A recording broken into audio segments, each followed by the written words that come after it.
Hey guys, this is Juan with the Cine-Men Movie Podcast, letting you know that this episode is brought to you by San Marcos Mexican Restaurants, located right here at 2301 Southwest 59th Street in Oklahoma City, Oklahoma. Give them a check out as you can dine in or call them for to-go order at 405-685-7773.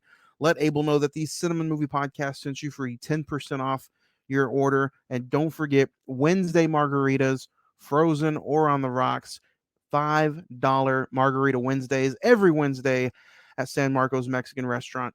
Great food and even better customer service. And don't forget, let them know that the Cine-Men Movie Podcast sent you. San Marcos, it's the only dine-in restaurant of the Cine-Men Movie Podcast.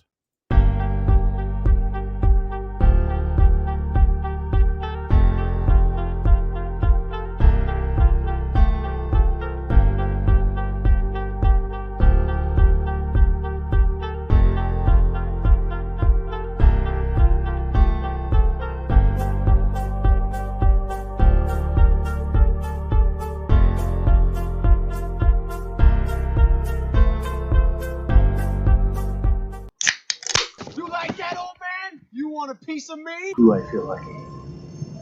Well, do you, punk? Good morning, Vietnam! I love the smell of napalm in the morning. You're gonna need a bigger boat. I feel the need for speed. I wish I knew how to quit you. Love means never having to say you're sorry. You do. You'll shoot your eye out, kid. Happy Monday, moviegoers. Welcome to a new episode. Welcome to Men, and welcome to the Cine-Men Movie Podcast. I'm your host, Juan, and I am joined here by the cast, the crew, the guys. Craig? Craig is gone. Edward.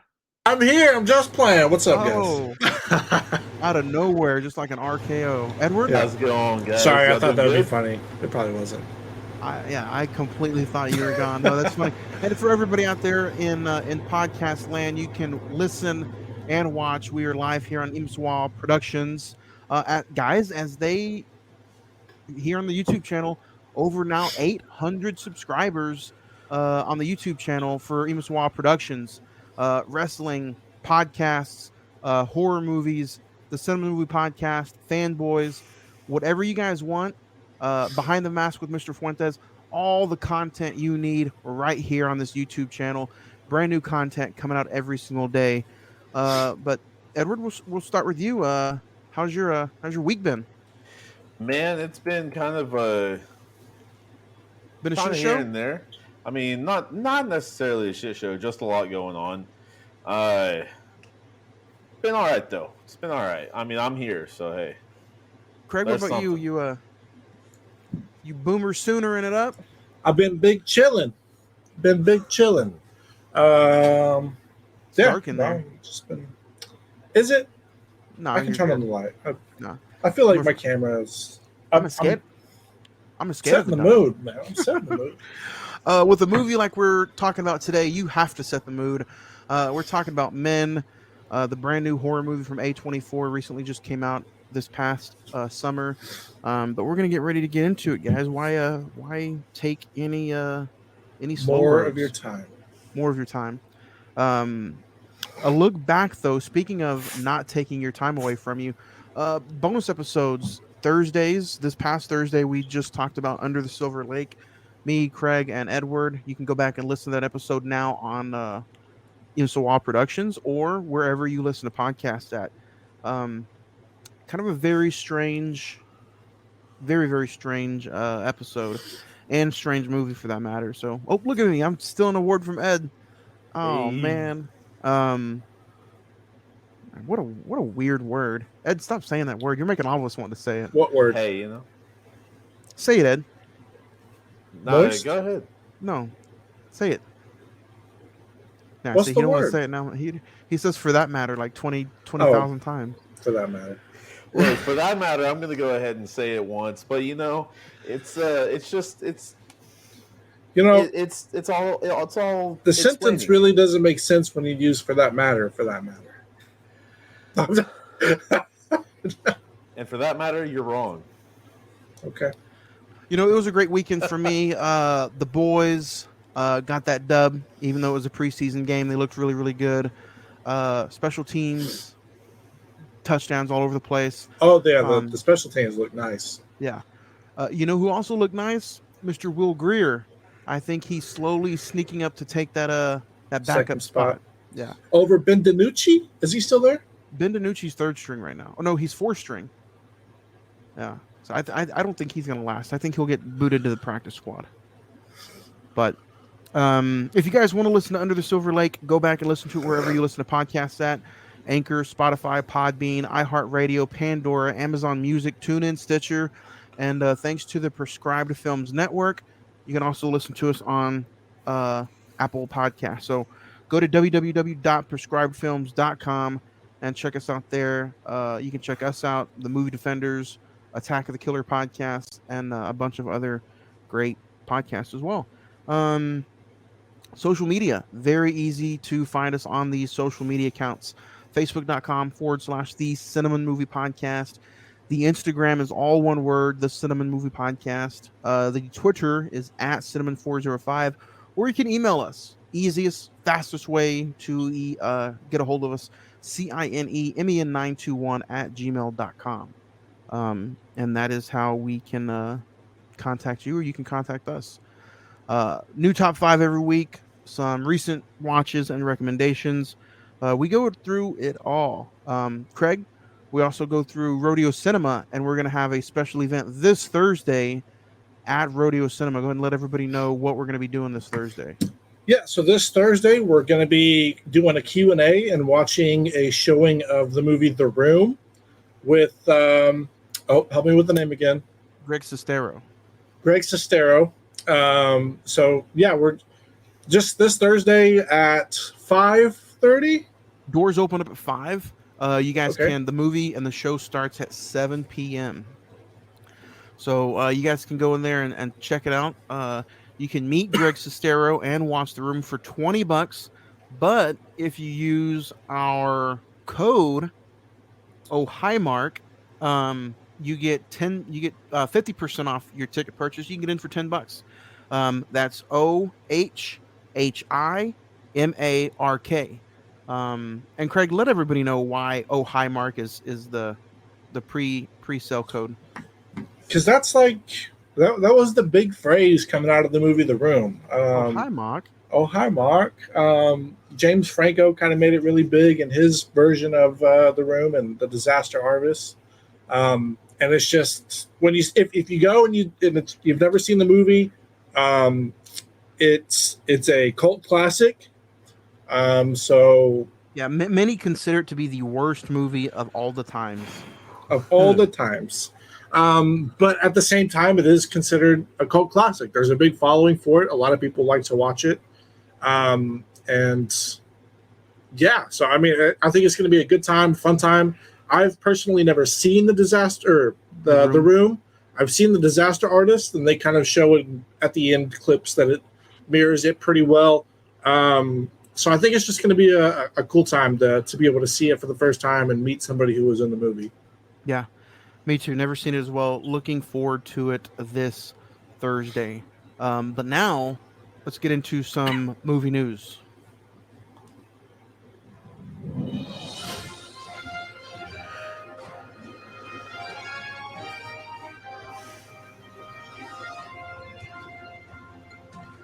Turn it up, as they say. Turn it up, Craig. I can't. Turned up. Guys, I'm going to start off with some box office news. Dragon Ball Z Superhero, Dragon Ball Super, I guess is the name of the movie. $20 million opening weekend. So it's Dragon Ball Superhero. There you go. $20 million opening weekend. Ed, just in time for our anime episodes getting ready to pop out next week from Thursday, September the 1st, with me, Edward, and our special guest.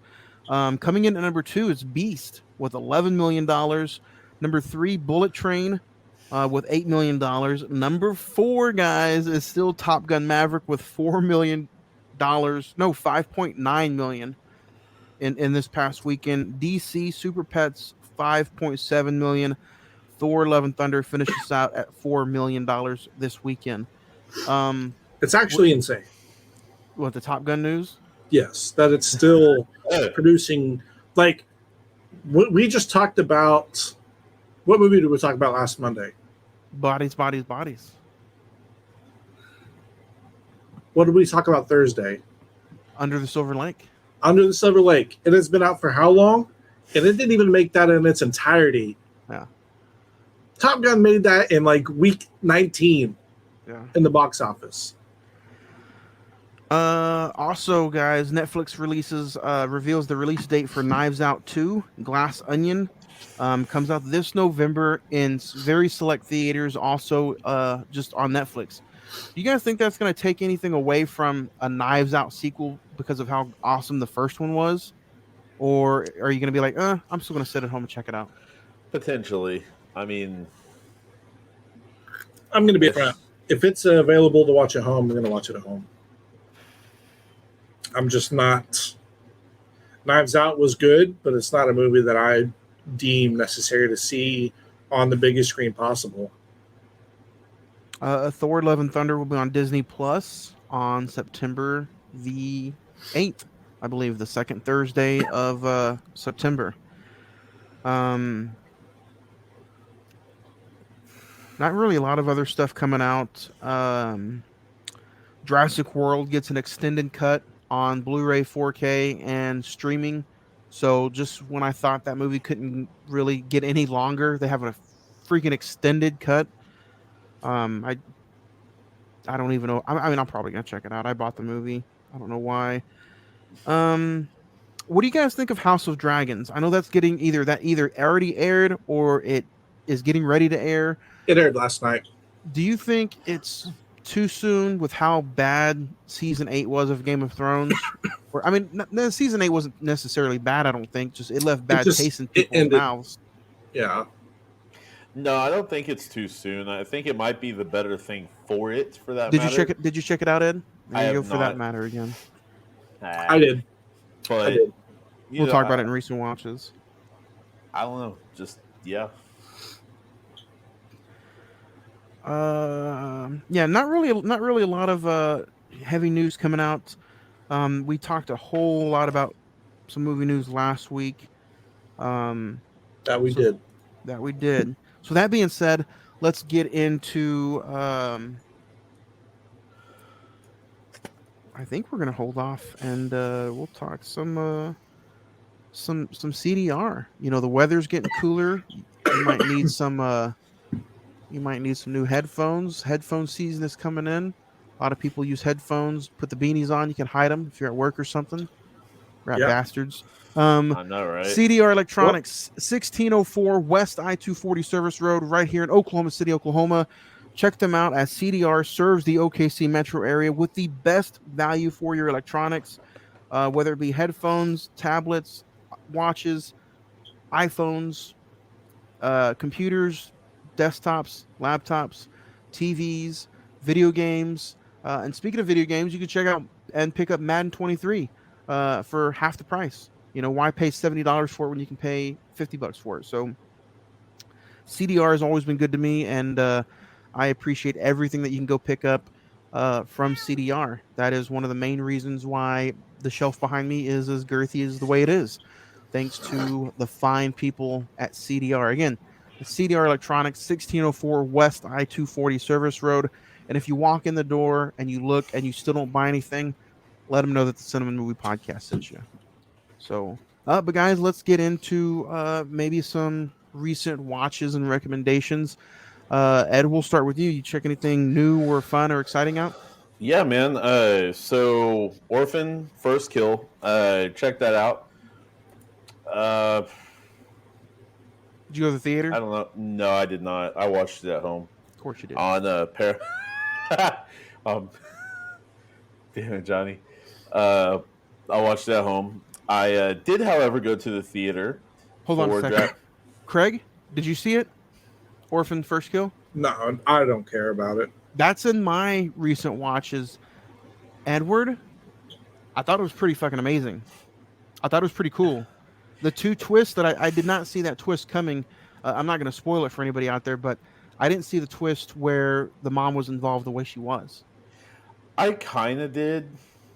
Of course, of course you did. Edward No, saw it a mile away.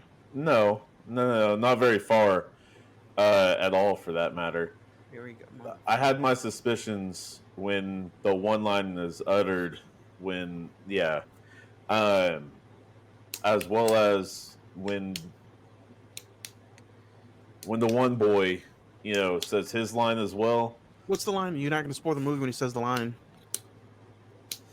I killed Esther, all this, You killed Esther? He doesn't say that though until the mother reveals the whole plan. right. But I mean, don't get me wrong, like with that was, that, I don't know, that was kind of just his way of trying to be a dominant, but that obviously failed.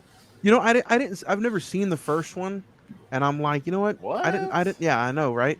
And I didn't know that the second one was going to be a prequel. And I was about to watch the first one like a few weeks ago, and I was like, oh no, the second one is a prequel.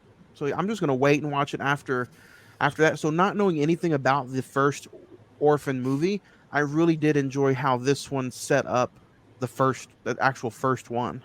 So this one goes ahead and actually ties in a few things that she was taught. It ties it in to the original, for that matter. Good. But I honestly, it's pretty cool. Yeah, I honestly enjoyed it. Like, it was only like an hour and 40 minutes. It didn't spend too much time on anything outlandish. I thought it was unique. Again, I probably thought it was unique because I haven't seen the first one. I saw it in the movie theaters, and the movie theater was half packed, probably about 20, 25 people.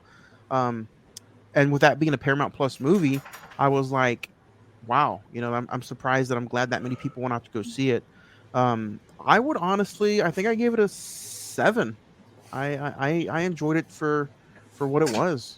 That's pretty fair. What about you? I'd agree. Yeah, 7. I would agree 7. Yeah. What else you check out? I did go to the theater, and I seen Dragon Ball Superhero. Man, gotta love it. That thing was nostalgia meets new meets a little bit of a mix, for that matter. I'm not going to spoil it for any of you guys out there. If you really want to go see it, if you've been wanting something since Dragon Ball Z, like the Cell Saga, you need to go see it because they finally do my boy justice. Finally do him justice. He can hold his own. So yeah. Not only that, but if you expect to see Goku and Vegeta throughout the whole thing, you are sorely mistaken. And that was one of the best things I thought about it. It was predominantly the big two are Gohan and Piccolo, and it was kind of their story along with other villainous characters and some of the Z fighters. So fajitas, was that with or without vegetables? Without vegetables. Bulma was on the other side of the universe. So yeah, if you expect to see Goku and Vegeta the entire time, sadly mistaken. Go see it though. Amazing movie. You said this is more of a Piccolo movie? Piccolo and Gohan. Yes. So yeah, I like the Great Sandman. I like Piccolo with a little bit of mustard. I know. I heard he was badass in this movie. How many stars would you give Superhero, Ed? Fucking 10. Oh my god. Like 10 thrown up. Okay. I can't believe I'm talking anime with you in just 2 weeks. Legitly, like the ones that I get into, like I've been into Dragon Ball since I was like 7 or 6 or something like that, dude. For 24 years, okay? Anybody who got into anime started with Dragon Ball. Not anybody, but 90% of us. Like anybody 25 and older, it's one of the two. And I hope Dragon you're Ball ready. Or Naruto. I hope you're ready next week. Or Gundam. Oh, I hope too. And dude, I am. I've been doing a lot of research, so yeah. Because you better grab this anime horn by the bulls, and yeah, you better drive this ship because I don't know how well I'm gonna do talking a bunch of anime. But you got it. Week number 2, September the 8th, we're talking. Is it Akira? the movie from the 80s. Yeah. Oh yeah. Yeah, that's my pick. Yeah, I picked that shit. Nice. Yeah, Okay. yeah. What else did you check out? Anything else? Man, just kind of been practicing on my side hobby right now, trying to get better at it. Other than that, that's been kind of it. I honestly kind of forgot about Dragon Ball Super being out until the day after it came out because I was going to see it Friday, but I ended up seeing it Saturday. So there's that. But yeah, those are the only two that are worth noting for that matter. For that matter, motherfucker really wants a shirt, don't he? I don't even think about it. It I'm just sorry. comes out. Yes, it does. Like sap coming out of a tree. Pretty true. And So people don't after- like sap. After Bodies last week, after Bodies, I checked out the Tree of Seas. Matthew McConaughey, A24 is pretty. It was okay, honestly. Leprechaun, Friday the 14th, terrible. Under the Silver Lake, if you guys want to hear the review with me, Craig, and Edward, go check it out. Farewell Amore was a Criterion release that I checked out. It was okay. Dirty Dancing is always a joy. Orphan First Kill, really enjoyed it. First Cow for an upcoming A24 episode. I enjoyed Men watching that for today's episode. But you want to know what I kind of watched and I didn't want to enjoy it, but you know what I ended up enjoying? She-Hulk. I didn't want to enjoy it, and I saw how the runtime was only 30 minutes. But you know what? I think having Bruce Banner in almost the entire episode was smart. And what can I say? It's Mark Ruffalo. When Mark Ruffalo's on the screen, whether it's him or Smart Hulk, he's really, really funny. And I think it's because of Mark Ruffalo. I didn't like the CGI from the way the She-Hulk looked. I didn't even like the CGI from the way the Hulk looked. He looked not up to par either. But you know what? Mark Ruffalo and Tatiana, who plays She-Hulk, they were funny together. They had tremendous chemistry. And you know what? If I had to give a star rating to episode 1, I would honestly probably give it a 6. Like, it's fine, but Mark Ruffalo stole the show, and they were both just real funny together. Craig, did you get to watch episode 1 at least? Nope. No? I don't plan Not on watching interested? it. No. I'm not interested. I would suggest to watch it just for Mark Ruffalo. What up, Nick H? It's funny, and I think it's worth a watch. So I'll probably check it out, but I have no desire. I don't want to give them credit when they half-ass the CGI. Yeah. And then I Orphan First Kill, like I said during Ed's rewatch, it was a fun movie, fun horror movie. I was surprised it was rated R. If I could sit here and nitpick it, but I can also just sit here and appreciate how original a prequel it was, and how they, just kind of gave you a twist. And fun horror movie, and I think that's what a good horror movie needs to do, is to just make you go in there and have fun. So I would recommend that. Go see it in theaters or go check it out on Paramount Plus. Craig, what about you? You check anything out this week that was fun? I got Madden, and I've been playing Madden a lot. Even though I said I wouldn't, I tried it, and I thought it was pretty good this year. A lot better than enough for me to justify buying it. So what was better about it? It just feels smoother, in my opinion. Like, yes, there's some issues with the O-line and how fast the line breaks down and you can get to the court. But, like, it's just the field sense that they added to it is better. The pinpoint passing is better. I just feel like when you go up for an interception, it's not in an animation. Like, it's actually a 50-50. I just think they improved on a few things here and there. I did get to do an interception with a guy who reached over a player and snatched the ball. You know how that happens in real life? and he kind of hugs the receiver, but he still has the ball. And it takes it. Yeah. That animation did happen in the game, and I was like, okay, that looks pretty good. You know, years past in PS3, PS2, the ball would just go through the receiver. Yeah. You know, or even last year, you know, it would still kind of look a little off. But no, yeah, I agree. It's a little bit more polished. Yeah, I agree. I think it's one of the best. I'd say it's probably the best since 2015. you give star ratings to video games, Craig? I'll give Madden a 7. I think it's still the same old Madden, but I think they improved it enough to make me very interested for NCAA next year. So other than that, been watching preseason, watched Men for the episode, and I watched House of Dragons. What'd you think? It's different because it's set, I think it's 172 years before Daenerys Targaryen. So current Game of Thrones era. And so I think once you kind of get past the point of there's going to be 0 characters that I know in this movie, only kind of last name and housing, like, the House of Dragons, the Targaryens, that kind of stuff. Once you get past that, it was kind of, I wouldn't say difficult to understand the route they're going, but I think they're just going to do like a battle for who's claiming rights to the Iron Throne for when the Targaryens held the Iron Throne. Because, you know, in Game of Thrones, it was held by... Lannisters. Yes. Well, Baratheons. Sorry. Yeah. So I think that's just the route they're going. It was pretty brutal in a couple scenes, but... Brutal as in, like, just gore?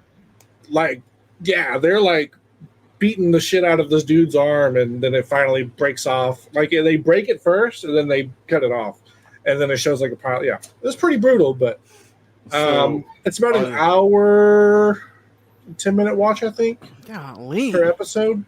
Are there any other houses other than the Targaryens that we know of, or are there like Starks, Baratheons, or no? I think it's really just dealing with the Targaryens right now. I mean, there's other houses in it, but in episode 1, it's really just dealing with them and who is going to be the heir to the Iron Throne. Okay. So, spoiler alert for episode 1. Jeez. If you guys do want to have any recommendations of your own, don't forget, this is Recent Watches, and you guys can hit us up on the social. Send us in some of your recommendations or recent watches. And you know what? Some listeners' recommendations have turned into episodes. So hit us up and talk to us because we enjoy it. Yeah. But speaking of enjoying it, Ed, he enjoys an icy cold beverage every now and again. Ed, let him know what you're drinking. Man, so if you go ahead and hit up OKC Soda Company, it is literally one of the best things out there. You can go ahead and get any of their sodas online, or well, not online, but at, what is it, Crest? Crest. Hit up the Crest for Jesus' sakes. OKC Soda is the craft soda company of Oklahoma. Super unique flavors like strawberry shortcake and blueberry acai. Made with pure cane sugar and all natural flavors. They have the new watermelon flavor, lemonade flavor. That was just in time for summer. They've got flavors like orange cream soda, all that good stuff right there. So if you haven't tried anything unique or anything, or maybe a Coke or whatever is boring to you anymore, try one of these OKC sodas. I promise you, you'll be pleased. They aren't heavy. Yeah, that's very true. You want answers? I think I'm entitled. You want answers? I want the truth. You can't handle the truth. All right, guys.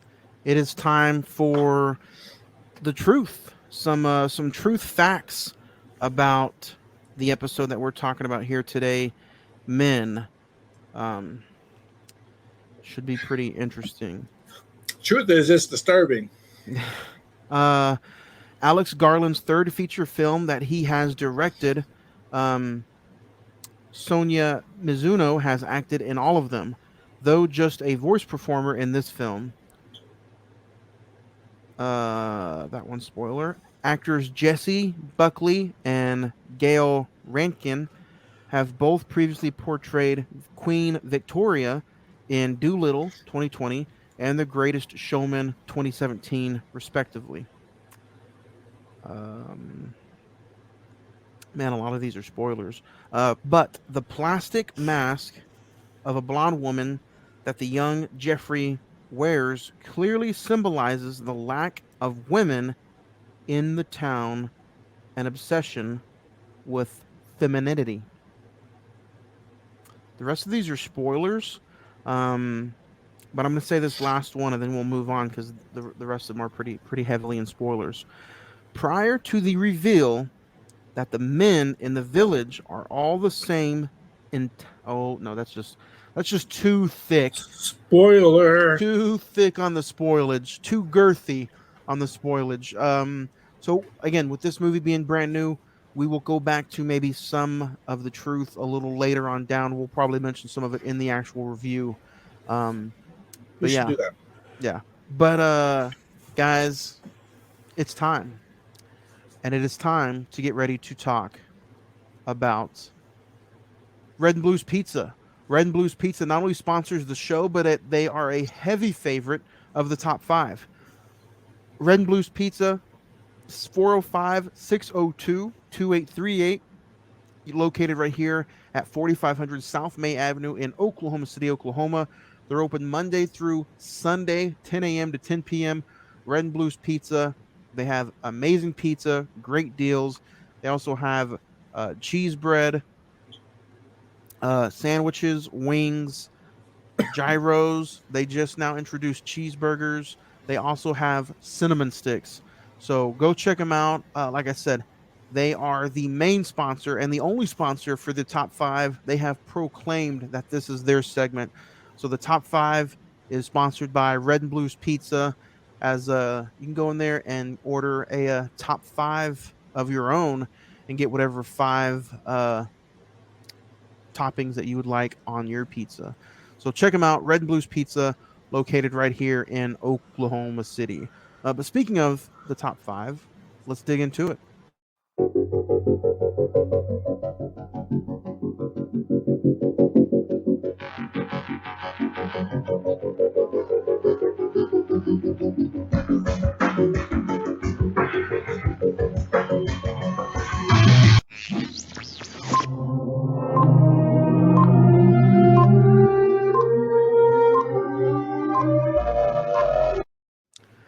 All right, guys, this week, this entire month of August, the top 5s have been A24 themed.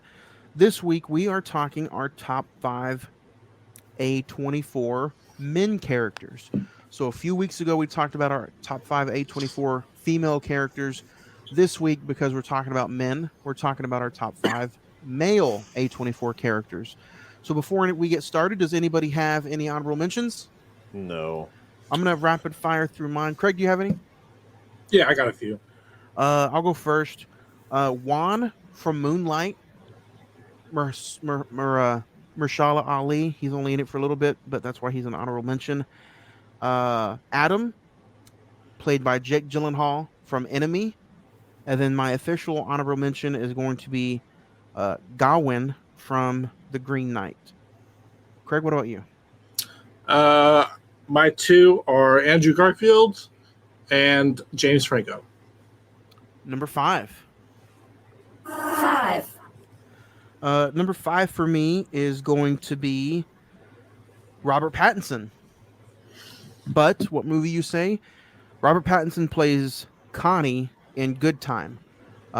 This movie is hands on your knees, palms sweaty, sitting on the edge of your seat from start to finish. Robert Pattinson gives a thrilling performance as Connie, and he is just an unbelievable character from start to finish. So number 5 favorite male character is going to be Connie from Good Time. So, Craig, number 5 for you? Number 5 for me is going to be Lakeith Stanfield from Uncut Gems. Nice. That's a good number 5. Good number 5. Edward, number 5 for you. Craig, I feel like I'm following you. Literally same. I he makes it good to where like you kind of want to dislike his character. Lakeith Stanfield, Uncut Gems for that matter as well. He makes you want to like unlike his character for that matter, just because he's such a jerk in several different scenes to Adam Sandler's character. So you're rooting for Adam Sandler the whole time, and he's just a complete douche to him, to be honest. So yeah, Lakeith Stanfield. Wow, bringing 12 years ago, huh? It's it's sad more that song played is it's more sad that the time frame of that song. Number 4. I was a senior. Number 4 for me is going to be Bobby, played by Willem Dafoe, from the Florida Project. Man, I highly recommend this movie, even though the tenets in this movie are complete. I'm just going to say it, trailer trash. I don't want mean to offend anybody, but that's how they proceed to be in this movie. Just complete trash. They're rude to Willem Dafoe's character. They trash his hotel complex. They do anything they can to disrupt the employees, the customers, the people who are just visiting. But you know what? At the end of the day, Willem Dafoe and his character in this movie is genuine, heartfelt, and he goes out of his way to protect the little girls and their mom in this movie, even though he doesn't need to. And I don't want to spoil too much with going into it, but honestly, I really kind of wanted to move him up a little bit more in the movie. But the Florida Project is outstanding, and Willem Dafoe is just that much more. So number 4 for me is going to be Bobby, played by Willem Dafoe, for the Florida Project. Craig, number 4 for you? Number 4 for me is going to be Oscar Isaac in Ex Machina.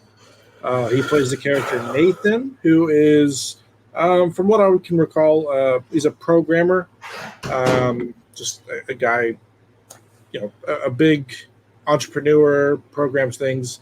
And the way that he plays the character Caleb, played by Domhnall Gleeson, the way he just manipulates him and plays him,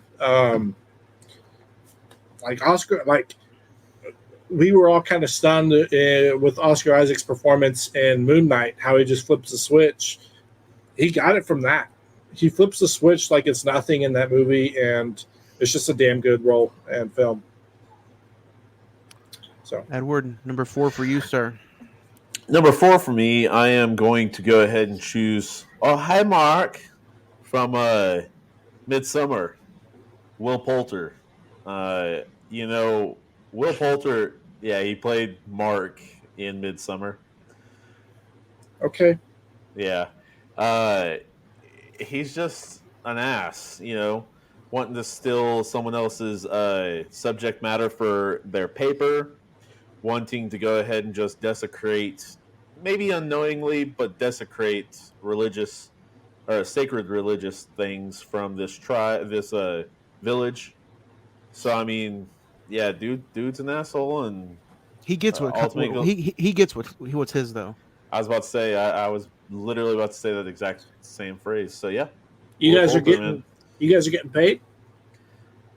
Oh no, nah, but Will Poulter, I like him, and he's always always great at being a jerk. Always good at it. Yeah, he looks like Sid. Yeah, it's ingrained into our DNA to think he's a jerk. Yeah, I mean, he needs to do that role grown up or something. I don't know. Live action. 3. Number 3 for me is going to be Mikey, played by Simon Rex, from the movie Red Rocket. Okay. That movie was terrible. Yes. Have you seen it? I watched it. Yes. I'm glad you watched it.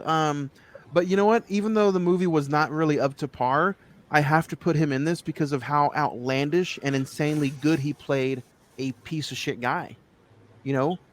He did what you wanted to do in that movie. Mikey is a washed-up porn star who returns to his small town in Texas.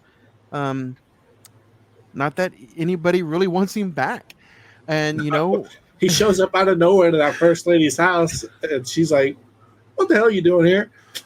what do you think about the ending scene where they take his cash and he's ass naked running to that lady's house? I don't remember. Oh, Anyway, I'll have to go back and refresh it. I don't remember the ending.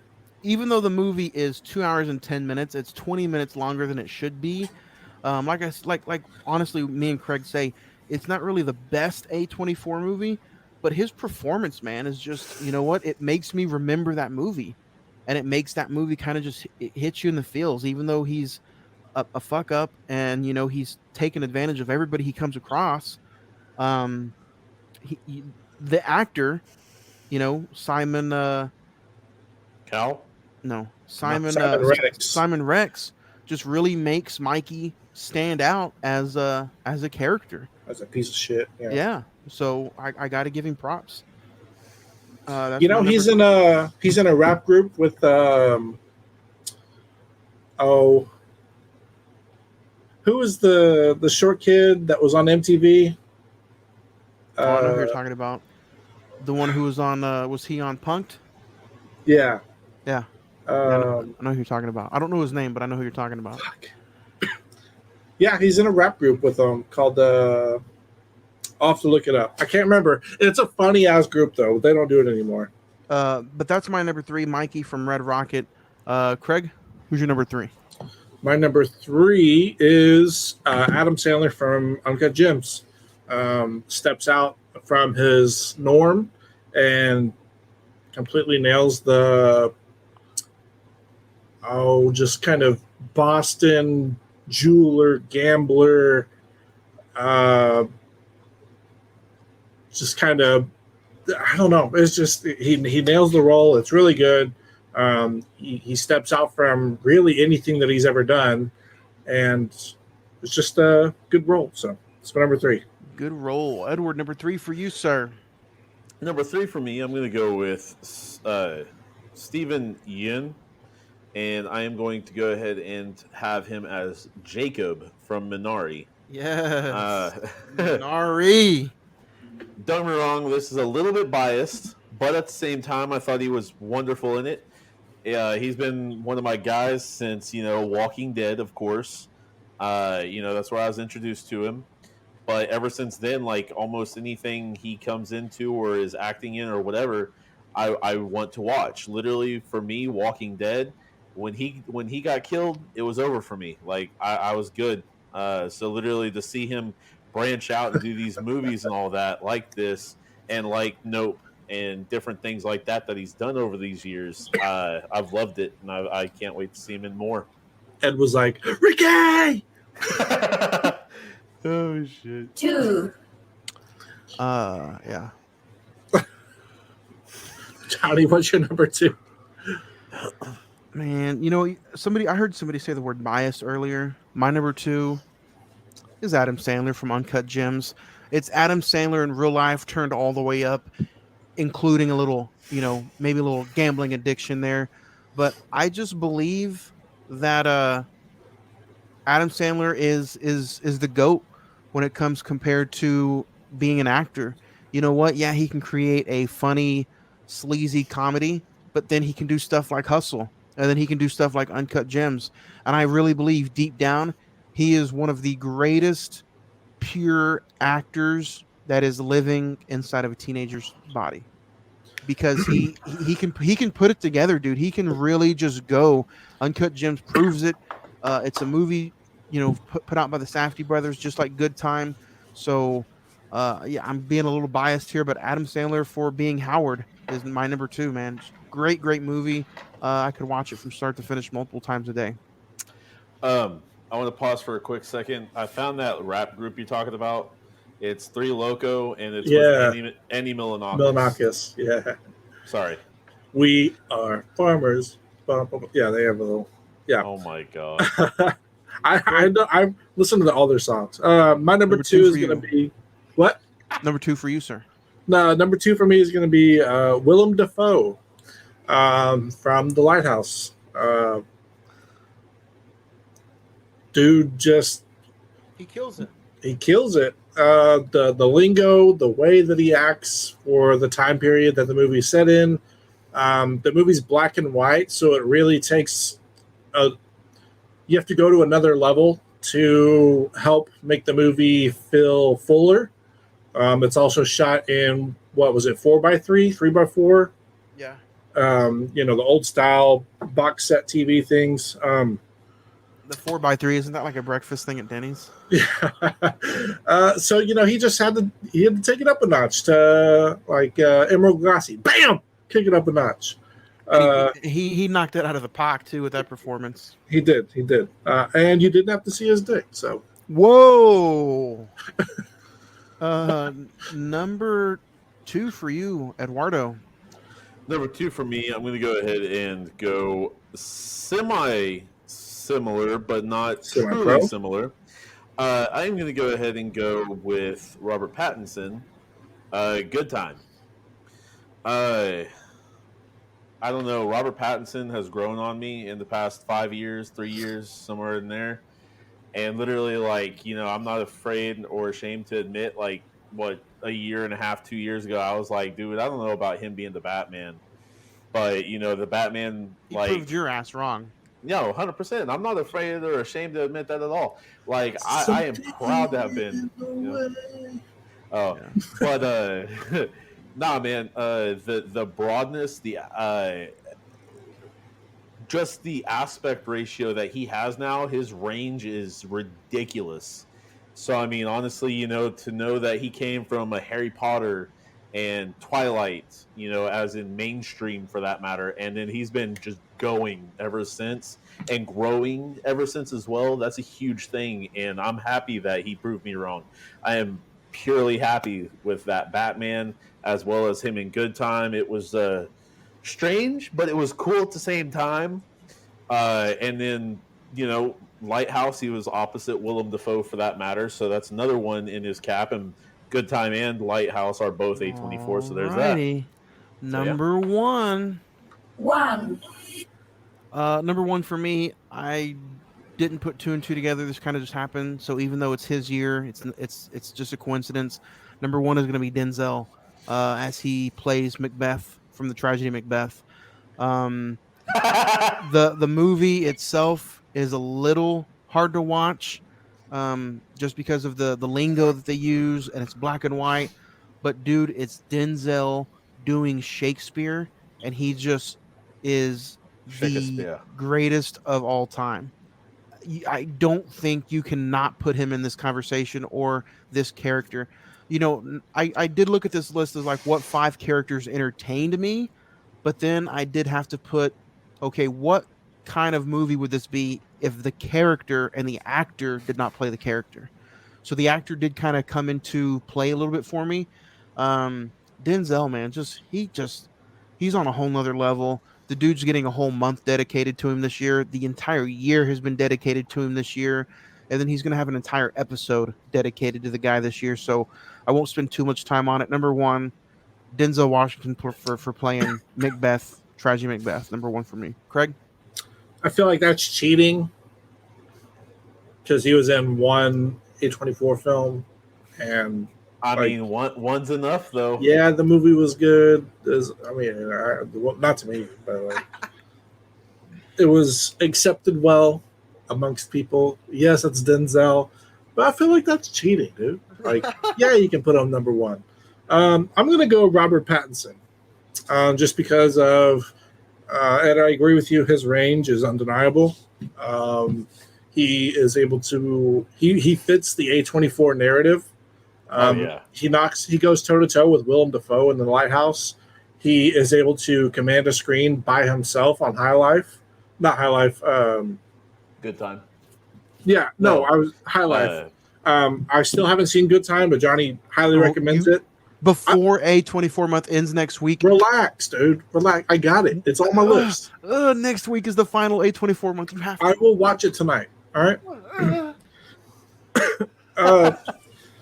I mean, I'm sure I'm missing another movie that he's in A24. The Rover. You have to check out the Rover too. See, and where was he at on your list?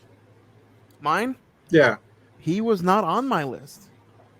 I thought he was number 5. But yet in A24. Oh yeah. He was number 5. I had him as Connie for Good Time. Yeah.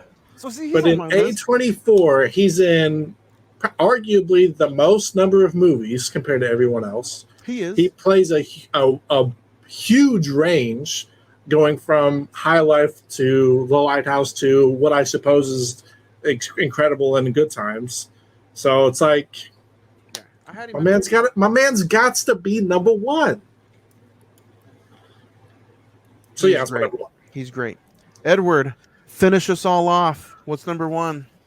Man, so Craig, me and you kind of have similar ideas, but we're reversed. I am going with Sir Willem Dafoe. I don't think he's a sir, but at the same time, he's gonna be. I mean, a lot of mine have been directed towards progress, towards range, towards just the ability to make you hate that character, even though you think the actor is pretty cool. Different stuff like that, or even just a slight bias. This one is kind of all wrapped into one almost, because literally from Boondock Saints to playing in Spider-Man to this The Lighthouse to even Antichrist, something as outlandish as that. Willem Dafoe just has those freaking ranges that is. I don't know if he was like, yo, Robert, come here, man, I got to talk to you, or what, but it's incredible what he can do. And Willem Dafoe is to me one of the best actors out there, as in any kind of specifics you need for that matter. He was like, "Aye, Robert, come here and let's sing a shanty." Don't you fuck with my lighthouse. Hold on now, what? See, but so I'm looking at a list of male actors. Yeah. And the reason I went with my list is because I went based off of their performances in the A24. Yeah. I feel like you guys are kind of encompassing their entire career. Somewhat. Whereas if we were to do that. Oh, no. My list was solely based on how important they were to the movie they were in, and how important they were to the character in the movie. So like my number 5, Connie Good Time, Bobby Florida Project, Red Rocket for Mikey, Howard Uncut Gems, and then Denzel. How good would Uncut Gems be if maybe Miles Teller was in Uncut Gems? So I graded it off of those 3 things: actor, how important the character was made in the movie, other than the movie. I was about to say, I've basically done it towards what movies I've seen them in A24, nothing else other than that. Edward put all the names in the hat and just took them out of the hat. And at number 5. Well, no, I'm just saying, with, Robert Pattinson, including that with his entire works, and Willem Dafoe and even Stephen Yin, it's just, I find them, really good. And, for me, if I didn't know those actors and was I wouldn't mind seeing that, sure. Because I was like, Minari, okay. All right, guys. Yeah. So if, Edward, you're number 1. Willem Dafoe. Craig's your number 1, Robert Pattinson. Mine was Denzel. If you guys want to play along, let us know your top 5 men characters from A24 movies, or your top 5 male characters in A24 movies. I'm changing it. Mine's all 5 from the movie that we're talking about today. There you go. We're sharing it next Monday in the email segment right here on the podcast. If you can even get it in now, go ahead and stick it in, get it in now, and I'll read it before this episode is over. Get it in. Get it in. Get in where you fit in. But speaking of what we're talking about today we are talking all about Men, the recent A24 horror film. IMDb gives it a 6.1. Rotten Tomatoes is at 69%. The Metascore is at 65%, and the Google users have it at 50%. With a box office of $10.8 million at the box office, this horror film came out May 20th, 2020. A young woman goes on a solo vacation to the English countryside following the death of her ex-husband. Starring Jesse Buckley, Rory Kinner, Papa Isidu, Gail Rankin, Sarah Twomey, and directed by Alex Garland. Speaking of Alex Garland, we always have a little director highlight before we dig into the movie. Alex Garland, really known for just directing Annihilation, Ex Machina, and Men. Guys, out of those three films, which one would probably be your favorite? I think everybody's probably going to agree on Ex Machina. Yeah. That's mine for sure. So let's dig into it, guys. Let's dig into Men. It's a strange movie, like I said. You guys can check it out. It's currently, you can rent it on Prime Video for $5.99, or you can purchase it.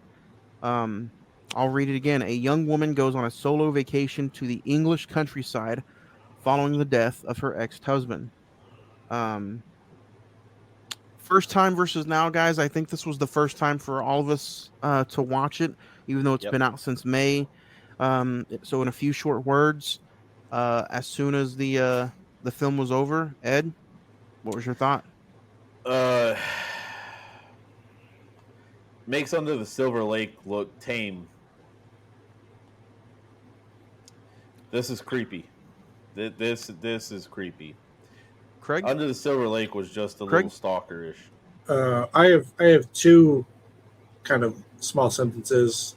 First one was turn it off. Second one I sent to our group chat. It was I'm done with A24. So yeah, that was my thoughts.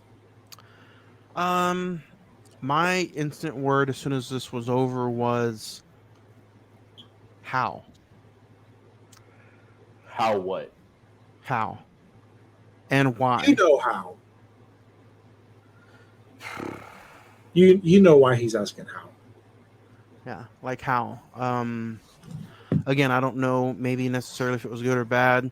We're gonna get into it, but yeah, very very interesting, and we are definitely going to get into it today.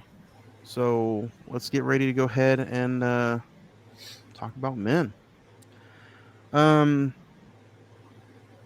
Meeting Jeffrey and Harper right off the bat, first off, you got the opening scene of James kind of falling from the sky. And as soon as I see him falling, I'm like, is this movie going to end up raining men by the end of the movie? Is it going to is it going to be raining men? What is this about here? What do you guys think of James's fall from grace? It was kind of a Hey-o. What's up? Nick, we're talking Men. You came in on us as soon as Men was over. What was your thought? What was I thought? As soon as you saw that scene, and you know what scene we're talking about? Yeah. What was your final thought? Because this was the first time watch for you as well, right? This was the first time watch for me, indeed. Just a lot of so much confusion going on. It was like, this is A24. It's like it's arts, but it's disturbing at the same time. I like that. I like how you said confusion, and you know what? This is just A24. So, and you know what? I don't think we could talk about an A24 horror film if we didn't have Nick from Friday the 14th on. So, kind of just came in here on us on the backside. Came in right here on the backside on us. So, had to just bring you in and talk about some A24 with us. So, what about you guys? Ed was just getting ready to talk about the fall from heaven from James. Kind of at this point, you're going like, okay, what's going on here? Is this, a suicide? Is it just like was pushed, got in a fight with somebody? You're going, what happened here? You know what I mean? So it's like, okay, are they going forward from this? Is this a backtrack kind of thing? It's kind of like, what's next? So this caught my attention because it's just like, okay, I want to know the story. I want to bite into that apple, that proverbial apple. So it's just kind of like, what's next in that matter for me, at least with this particular scene. Craig, Nick, you guys want to jump in? What did you think? You know, I really did think it's A24. At the end of the movie, that it's going to be Raining Men. That's literally what I thought.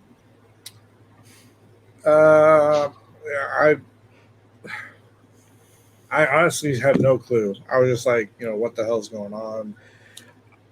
I mean, honestly, I just don't know. Like, I've learned to tell myself, do not expect anything with A24. So, I mean, kind of like 4K bad guy said over here. It's kind of a disturbing as well as art, and it's kind of they like twists. They like it's either one or the other. It's either Marcel the Shell or the Lighthouse kind of thing. It's almost nothing in between. It's one or the other. So you're kind of wondering, okay, what's going on here? What's the twist? This is the same guy that did Ex Machina. So what is he doing here? Kind of deal. Yeah, you just go forward from that first scene, and I personally just let them explain the story. Yeah. I agree. If you just sit back and let it explain out to you, you do get a very simple, creepy, eerie, very well shot horror film. And it starts going crazy in the last 20 minutes 30. or so. But you meet Jeffrey, you meet Harper. What do you guys think of the stuff that gets real juicy with the flashbacks? And again, this is a brand new movie. So if you guys haven't seen it, go check it out now. You can rent it because everything after this is we're gonna be spoiling the hell out of it. So we're at an hour and 1 minute. If you're listening to us audio wise, go back, listen, or watch the movie, and then come back and check us out. Finish this up. Because throughout the whole movie, you get the flashbacks of what led to the divorce. You get the James and the Harper arguing scenes, which I'm not a fan of arguing on screen unless it's Marriage Story. Because let's face it here, that's some of the best dialogue ever written.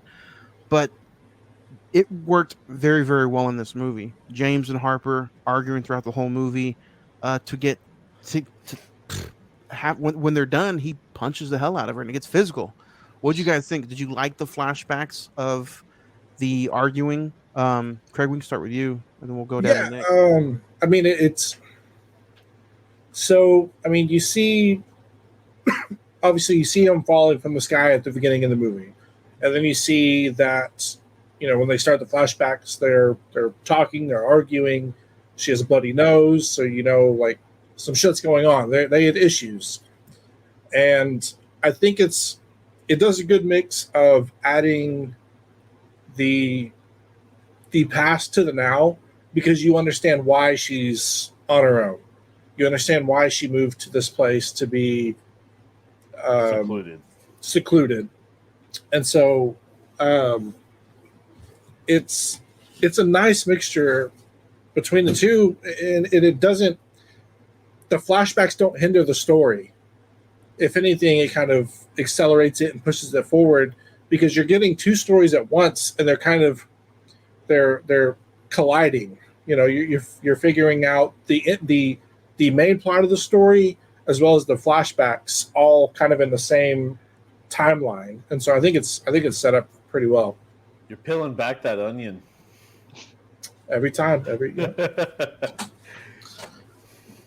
Man, no, I'll agree. I mean, honestly, with the flashbacks, they added a bit more realism for that matter. I mean, anybody who's been in a relationship, marriage, not marriage, even a past relationship that, has been over for a while or is over currently, arguing is a real thing of life. It happens, two people do not always agree, so with that going into it, I, was like, okay, yeah, and some people take it to that extreme to where, well, if I can't live without you, then I just don't want to live, kind of thing.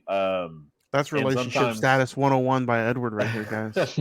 Well, I'm just saying, I like the realism. It comes from a realistic point. With that, the suicide thought as well as the punch. Those are some of the extreme sides of it. Unluckily, she got to handle that. So, I mean, there's that part of it that is unlucky. But, unfortunately, it does happen. And that's another part of that realism. And that's on both sides of that coin, not just the one. So, yeah. Yeah. Nick, you're the horror fanatic, man. What did you think of this being like subtitled a horror film? Did you feel horror vibes throughout the entire movie, or when did you kind of feel those vibes? And do you think it's okay to call this a horror movie? Well, in the first part of the movie, I was kind of we got you in. No, just wait. No, wait. But I would say it's whenever you get to like the tunnel area, Ooh. you start getting that creepy, get the chills. Like it's just very unsettling. It starts off real light, and then it gets all creepy and shit. Well, how creepy is like she's doing the echoes in the tunnel? How creepy is it that they set it up to have like that song kind of take over her echoes, and it's like, I'm like, dude, I never want to hear this song again in my life. That was really creative. And not only after the echo, but like as soon as she does another loud one, when she's almost in the middle of the tunnel, what were you guys thinking honestly when you saw that shadow figure pop out of the other end and just start running towards her Under the Silver Lake? Yeah, because it was like the exact same thing in that movie. Like he's getting chased by somebody. but you couldn't even see the figure though, like it's just a shadow. So yeah, I mean, you kind of think that there's just something in the woods that maybe resembled a man, and that's why they're like, that's kind of where I was getting like, okay, it's probably something that looks like a man, and so there's like this big group of them or something, and that's why they called men. But I was like, dude, when he starts chasing her in that tunnel, like, nope, I'm getting out. Nope. Yeah. What the movie called Men, I was expecting men, and you started off the movie with a man falling off. It's like, nope, you are misled. That's just one. That's just man. That's man. There's no men. There's man. Okay, maybe it is misleading, but well, I mean, so I think the biggest part of the title is because the main men group, for that matter, in that little country town or whatever, like all the guys at the bar, the cop, the woods guy, for that matter, the owner of the house or the landlord, all these different guys are basically played by the same dude. So it's kind of making itself known that, like, hey, this is, in a way, all men are kind of the same. It's not necessarily true cookie cutter, but it's kind of going with that. And I think this, honestly, I'm going to say, like, some people will call it misogynistic, or some people will call it, like, it kind of, either way. But I think a lot of it was her. Like, her mind playing tricks on her, for that matter, because she's mulling all this stuff over. She's walking out in this entire different area alone, for that matter, maybe feeling very vulnerable. And I mean, honestly, when you feel vulnerable, your head plays tricks on you. Your eyes, they play tricks on you. So, I mean, to me, I'm kind of like, okay, I don't think necessarily a lot of this was, I'm going to kind of hate to say this, but kind of like Fight Club-ish. A lot of it was kind of just like inner thoughts, and I'm not saying like the blood and all that stuff where it didn't happen. I'm just saying, like, her seeing the same person in that guy, in everybody, was not necessarily actuality. It was just in her head being processed as this, because she's going through a grief stage, just basically was trying to divorce this guy, commit suicide, and all that. And at this point, did he really commit suicide? Well, no, that's why I said it. We'll get to that at the end. Yeah. But I mean, like, her brain is processing a ton of stuff right now, and it's kind of one of those things to where, when you go looking for trouble, trouble finds you. And I'm not saying she's looking for trouble, but her mind isn't paying attention to a lot. It's singularly focused. She's trying to get out and get her head clear, but it's not. It keeps on hitting at her, over and over again. And that's why I kind of think this I don't know, that it's my own interpretation on that. So Well, that's take what that out I as mean. is. I mean, if you're going with that, I would almost do the whole fantasy booking of that she's being haunted. Yeah. Not that she's, to me, and I don't know how you guys want to. You guys can jump in and agree to disagree, but I think this is more of a ghost story than anything. Well, I mean, I'll agree with that because literally, like at the end when she's talking on the couch, I kind of feel like that's her mulling it over and thinking like, if I'd said this, would it have been different? Like, what would have been different? Could I have? And I think it's real simple. You can dig in and look at it any other ways you want to, but I really do think that at the end of the day, it's a ghost story, and her ex-husband committing suicide just haunted her everywhere she went. Oh yeah, and I feel like the reason everybody looks like the guy who kind of brought her in the house is because that's the first guy that she saw. Yep. And that's why she's just protected. Like everybody. She's protecting it that way. Yeah, I agree. But this, Nick, what about you? What do you think? Do you think, if you had to kind of guess what was really going on with her, would you? What are some of your inner thoughts about the movie? Well, I mean, you would probably go into like deep thought, like after witnessing like guy commit suicide and all that, and your mind is just processing it, and I'm not really sure how long she stayed out there, like on that Airbnb type thing.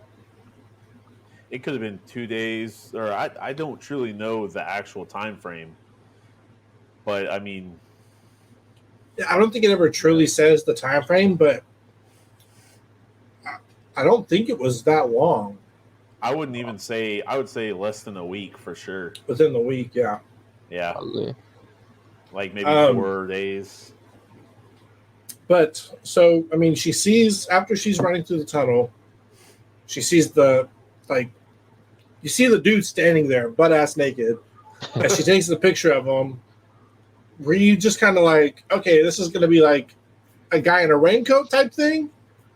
Or like what were you guys kind of leaning towards with how it was going to go? I was not expecting the nudity. No, not really. This movie gives me a lot of It Follows vibes. Yeah. That's fair. What are you talking about, Craig? Like when we first see the naked man, where did we think it was going to go? Like, what did you think he was? Like, just a guy in a raincoat type stalker, or like the poster to me kind of like when I saw that, it kind of just made me realize that maybe Jeffrey, and then we're talking about that guy right there in the middle, it made me feel like Jeffrey was involved the entire time. So whether it be the nude man or, at the time I didn't think that they were the same in one, but I just thought that Jeffrey, was behind unleashing the nude man, and Jeffrey's going to come back and just Jeffrey Dahmer her ass up. So I originally didn't think it was any kind of weird A24 ghost story. I just originally thought that Jeffrey is a psycho and he's going to come back and have his way. Because Jeffrey was the landlord and she would call him. Right. Yeah. Trusted mail and all that kind of betray kind of deal. Yeah, no, I agree with that. Almost like a Texas Chainsaw Massacre kind of thing, to where, they would use the Hicks as like the kidnappers to bring them back to the house. She's already in the house, so he doesn't have to do that. But I thought the old guy was a part of the, or keeping her in the house. We're talking A24, Assault X. Yeah. They rent out a house and the lady says, no, don't make the guy mad, but really the woman is the crazy one. But, we'll talk about that later. But I realized shit was getting wild whenever the police officer was the same as Jeffrey and the priest was the same as Jeffrey. I was like, okay, this is not a coincidence anymore. Like the plot is starting to thicken. It's not just you've seen that and that was like meant to be in there, but it was like her vision playing with her. But yeah, it's actual like these are the same dudes. Yeah. The bar dude, the forest guy, the nude guy, policeman, whatever, the cop, the landlord. I think up to 10 people. The priest, the child. Yeah, even the kid for that matter. You know, did you guys that CGI? Were you guys kind of like, it's off-putting? Like it felt like I was watching. What's that Christmas movie where they're on the train with Tom Hanks? Express. Yeah, it felt like that was the face of the kid, and so. I mean, I was like, all the men. I mean, even though it's the same person, I guess they look fine, but the kid was very off-putting. I'm like, I just keep focusing on the damn face. Like the CGI is kind of. When he lifted up that mask, I was like, oh, that's some weird shit right now. I was not expecting it to look like that. You are the father. You are the father. You are the father. You. It's like a man-child. Yeah. So besides the flashbacks of James and Harper, besides the men who all look like Jeffrey, you do get some outstanding filmmaking in this movie. You get the scene where she's walking in the rain on her way to the tunnel, and the score and the surroundings of the outside just look phenomenal. The cinematography of her walking. But let's get to like the meat and potatoes, like, the arm getting stabbed, and then he pulls out the arm. Overall, by the end of what she did with the stabbing and her being haunted by this person, what do you guys just honestly think towards the end when when the priest comes in, you get that awkward bathroom scene where he is talking about her woman parts and he wants to do things to her. What do you guys think? And then she runs away, she runs over Jeffrey, she comes back into the house, and then all of a sudden you just get the birth and the birth. Well, dude, let's kind of go back. I thought when she stabbed the arm, I thought she was going to be like thinking something was happening and it was going to be her friend that she was talking to about coming and like her stabbing her. I thought that was going to be a thing. But let's not skip past the part where the dude's standing outside and the lights go off. Yeah. Oh, yeah. And then he's gone. I was just like, oh, you're just sitting there with a blanket up. Like, that was the cop, right? Or no? Yeah. The cop first, yeah. Dude, I expected some Get Out type of thing. Dude just like charging towards her. Like coming up to the left side, just like trying to Bobby Boucher her ass. I was just like, oh, I shit. thought dude honestly should have busted the door down, but because she didn't have it locked when he first hit it. And I mean, even the subtlety of the phone, the glitching of the phone, showing like her screaming or crying or yelling or whatever it was. I think screaming, but stuff like that was kind of cool actually. The little subtle things like that, or the snap of the lights off and then vanishes. That happens a couple times, but yeah. That kind of reminded me of this scene from Halloween 2018. Oh yeah. I mean, except for this movie, it's probably done a lot better. It's like, now you see me, now you don't. Yeah. It's like, she. The bathroom scene when he's talking about like her virginity and the birth, not the birthing, but like, did he talk about like her period? Did he talk about her period in there? Like the whole he talked about something aspect of it. Yeah, he talked about the her of opening the legs and just making. I mean, and then like that statue tomb thing that they kept showing, where it's like red and it's like the stone carving. the face side is basically of a rebirth. They're gods basically, and the other side is of fertility. So that was part of what the naked dude or the forest dude. He basically was. He was like doing, carving his face up. He's yeah, nature. he was making himself the rebirth, and then or the rebirth, and then basically on the other side he was part of the fertility as well, because with the birthing scene for that matter, and that was his fertility as well as rebirth coming into one, and then a whole new thing going off. I don't know.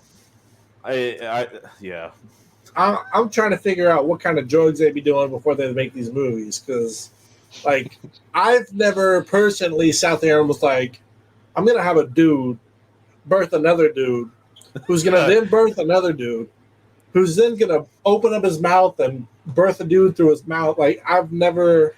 I mean, if you guys, and I'm not talking about what you might have read on the internet, Nick, we'll start with you. What do you think the director was trying to say when the birth just, it has to be some kind of like metaphor, or it has all to be men are just the same.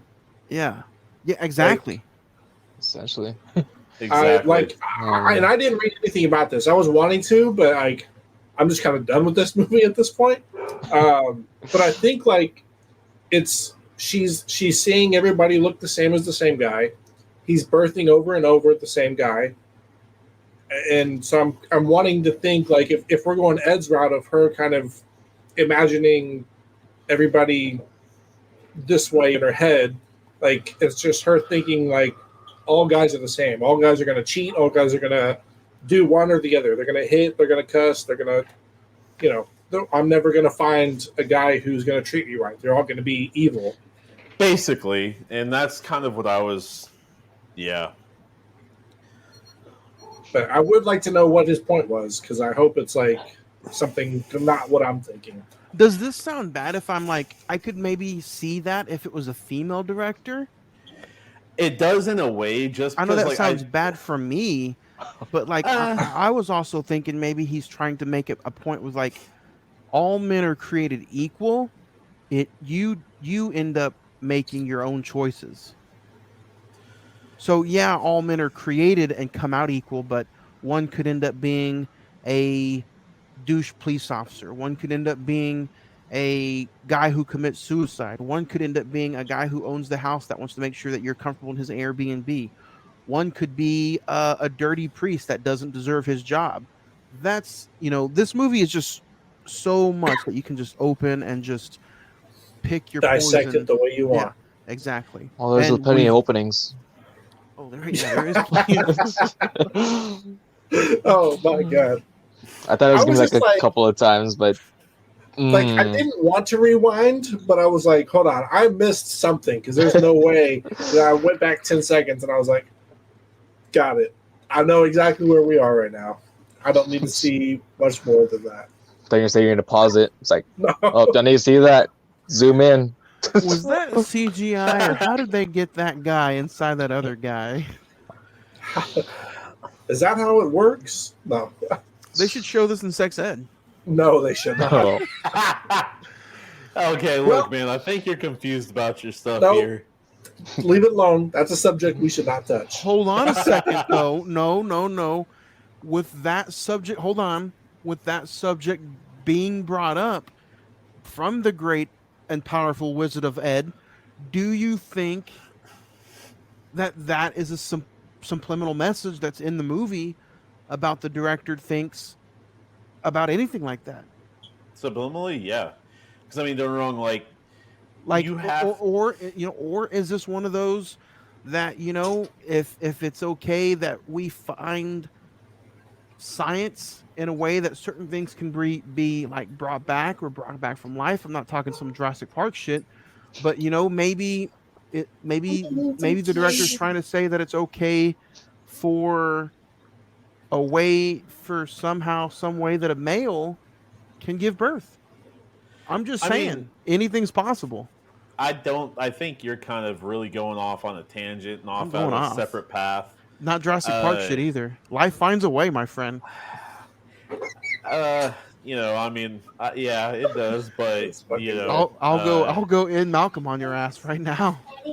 yeah. But I mean, with my thinking, it's kind of just you this direct. Okay, every director has their own thoughts and seeing of what their subject matter is, and whether or not that's brought out in their eyes or from their eyes to your eyes, because they can go ahead and direct this and actually think about it one whole way, and you're thinking about it a whole different way. But I think that it's kind of a film that deals with the misogynistic patriarchy, and it's a film that kind of does put out, like, you know, all men are kind of the same, and that's why I'm like thinking, is this from her like inner thoughts? You know what I mean? Because she's gotten screwed over by a guy who I still think it's a literally went ghost and committed story. suicide. Well, yeah, that's what I'm saying though. It's not But necessarily you can still take the points ghost. from it. Oh yeah. It's not a ghost, you know, but it's the ghosts in her head fighting her in her head, for that matter. Or You know, demons. because I mean, yeah, skeletons, demons, whatever you want to call them. But like you said earlier, Craig, you know, it is the first guy that she's seen other than him, the one that she latches onto, and that's everybody else throughout here. And then, you know, at the end of it, she has the talk with him and is Okay. like, you know, So, I'm gonna read off what the director is giving an implement message from Trying to say. from an interview from I think it's the rap.com. Okay. Rap? the rap. But from Alex Garland, in giving each man the same face and using biblical imagery, the film subverts the idea of original sin. Instead of all women initially bearing the sins of Eve, perhaps all men initially bear the violent impulses and the misnogical ideas instilled in them by the practice. Because there's that tree with the forbidden fruit. By the, Yeah. The tree, See, the I mean, apples. he's yeah, I got Because that. he saw her eating the fruit. So, You know, and then all the apples fell. But I mean, at the same time, it's kind of like I don't understand that, because is he meaning more Cain and, you know, the slaying of Abel, or like that? I don't know. no, so It's kind he's of- just saying, like, I think he's plucking off a tree that's 50 feet higher than where he's trying. So you don't believe at all that he's just trying to make a weird A24 Adam and Eve story? I think it encapsulates that. Because And yeah, you're supposed to, like, it's said that Eve was the first one to bite the apple, right? And so from his point of view, he's saying, what if the shoe was on the other foot and we're the bearer of all sin? That's why he's talking about opening her legs and doing all that. And that's why he's naked, because the leaves, Adam and Eve wear leaves, and the portrayals. So he's naked. He doesn't believe in clothes. Like, that's, and then all men are from the same flesh. You know what I mean? So it's all kind of bearing the same face. Brother. I think, you know, if you in a not a long shot, but in a sense of where he's trying to go, I can see it. Like, the imagery is there, but I don't want that execution imagery. was there. I just don't think the thought was there. The process kind of was there, but I don't think the execution was there. Now, what are we going to talk about with this? Like, what's up with that? What would you want the execution to be if the execution for you wasn't there? He was about to do it. It was this. He was like, fucking choke her out, execute style. I just don't feel like this film was necessarily like put together as well as it could have been. I think he did a pretty damn good job for an hour and a half as far as what kind of story he was wanting to tell, with it being a creepy horror movie with different subliminal different messages in it. And I don't know, you know, after kind of reading that I like I said at the beginning of the episode, I thought it was a ghost story at the beginning of the review, and him just putting together a horrific version of an Adam and Eve story. Uh, That sounds like an A24 film. yeah, like I it mean, just it's like does. the stone deities. Those are actually pre-Christianity, is what I was reading actually. So what do you mean? Like he's not allowed to put those in the movie, or No, No, I mean think he's just imagery. like No, those are just before Christianity. So those are representing what later the ideals evolved based off into. of. Kind of, sort of, yeah. But no, that was just kind of an interesting fact that I found. That's all that was. Nothing necessarily based off of or really too much deeper than that. or you can also look at it as like it could be a ghost story, but it could also be just James haunting her throughout the whole damn movie. You know. Yeah. What did Another you guys? A24 movie with tons to take in, and you can pretty much take it anywhere you want. Mm. The idea of art. Art is in the eye of the beholder. I think that's the phrase. It was beauty. I made it sound really good. I even did the hand gesture. So Art. I hope it's. Johnny, what do you think? Art is just. You can perceive it however you want. Art is Yeah. subjective.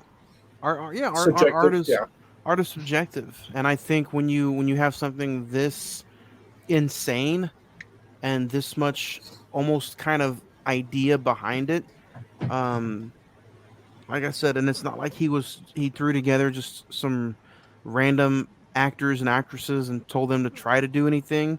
They put together some pretty good performances, and then when you look back at the cinematography, uh, shot on location, how much greenery was in the actual story and the scenes of the camera, the way the long shots were just outstanding.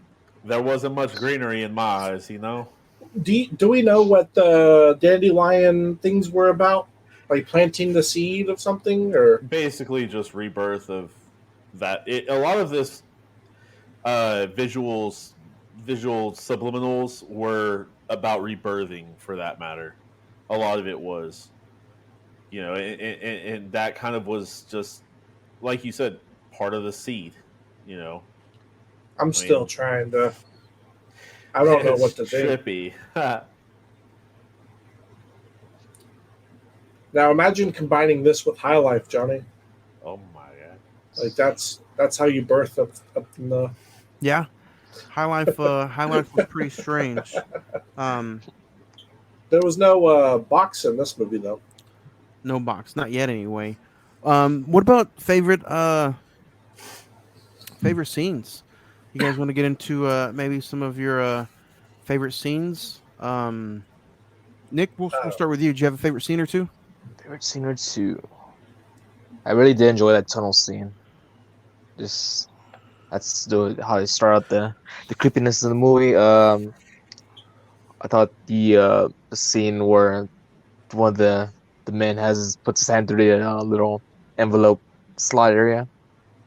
Thought that was pretty cool, and just how like slowly the arm just gets pulled back and he's getting cut through. Like Reminiscent of Saw. Yeah. He was playing the game. Very reminiscent of Saw. Or reminiscent of when Freddy Krueger's tongue gets stabbed in Wes Craven's New Nightmare, and he backs away and he gets the little slithering tongue. Mm-hmm. Food for thought. Those are some good scenes. I think the scene that just like Nick said, the scene that's above all scenes is where she's going towards the tunnel. From the moment she starts walking in the rain, the score setting up the tunnel scene is probably one of the best scenes I've seen all year long. The cinematography of the wide shot, using the lens and the camera to his advantage, beautifully shot. And the shadows keeping the figure unknown. Yes, you could put that shot up against anything this calendar year, and I think it's going to be top 5. I'm also very I enjoyed also the car scene where Jeffrey gets hit and then he just breaks it after that. So um, some very very eerie feeling scenes for sure. Yeah, Craig, what about you? I think we're all kind of in the same boat. The tunnel scene with them changing the music to fit her echoes, um, it's just truly haunting. And then the lights flickering and the dude disappearing. I think those are the two that really set this up to be just make it intense. Like if there was anything that this movie did right, it made you feel intense. Like the you could feel it on the back of your neck. It was just like it was shivering. Eerie.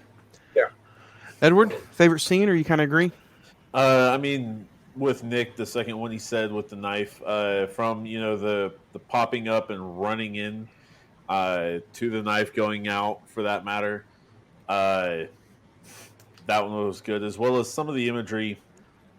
With the naked man at the end, at least I thought was really cool. When he came out and he had all the leaves and sticks or needles or whatever poking out of his shoulders and back and all that. The tree Some of man. that was kind of crazy, but really cool. And if they did it with practical effects, I think that's pretty even cooler for that matter. So yeah.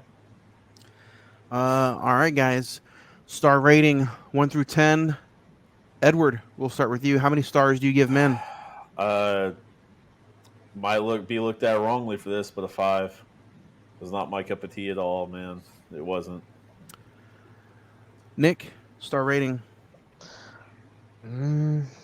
After the mean, I'm still processing it. So, as right now I'm at a 6 star. 6 stars. I'm going to give this movie a 7. Besides the message and besides the way you want to pick apart what he's trying to say in the movie, the score, cinematography, the setting up the scenes, the ending, the outlandish birth scenes. A horror movie is supposed to make you feel uncomfortable. This movie makes me feel uncomfortable. We've talked about it numerous times that a horror movie is not a horror movie unless it has a creepy, eerie score, soundtrack. This movie has that. The sick imagery, the sick and sounding dialogue. This movie is just uncomfortable. And I got to give this one a 7 for now. I don't know how it's going to act on the rewatch, but for right now, it gets a 7 for me. Craig? I'm giving it a 6. Watching it, I was kind of confused what was going on. Like, yes, it was intense, but in the moment, I had no idea how a dude's birthing another dude. Like the horror aspect of the movie, where it was intense and they were chasing her, and the quote unquote action or fight scenes, like all of those were good. But like during the movie, I'm just like, why does this dude look like he's from Polar Express? Why do these two dudes look the same? Like, I didn't understand the ideology behind what he was trying to accomplish. So maybe that's just me, but for the watch, I'm giving it a 6. Let us know your star rating of Men, and you guys, we will share it on next week's episode, right here on the Cinema Movie Podcast, facebook.com/the Cinema Movie Podcast. The Instagram is all one word, the Cinema Movie Podcast. The Twitter is at Cinemen405, and then the email, which is the easiest and fastest way to get a hold of us, CINEMEN921 at gmail.com. I think it's going to be pretty fun. For now, we can get into the email bag. The mail's here. Nick, though, before we get into the mailbag, man, let everybody know where can they follow you at.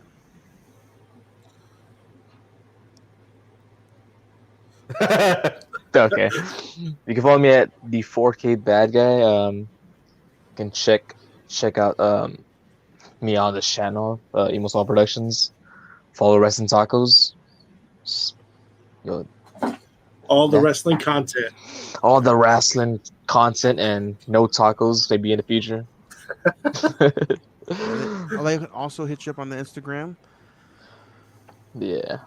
the IG, which this Wednesday you guys can find Nick and Mr. Fuentes and myself talk about Countdown this Wednesday on Friday the 14th podcast, 8 p.m.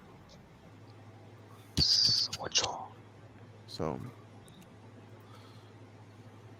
yeah, should be a fun episode. I've only seen it one time, so we'll see. That's all it needs.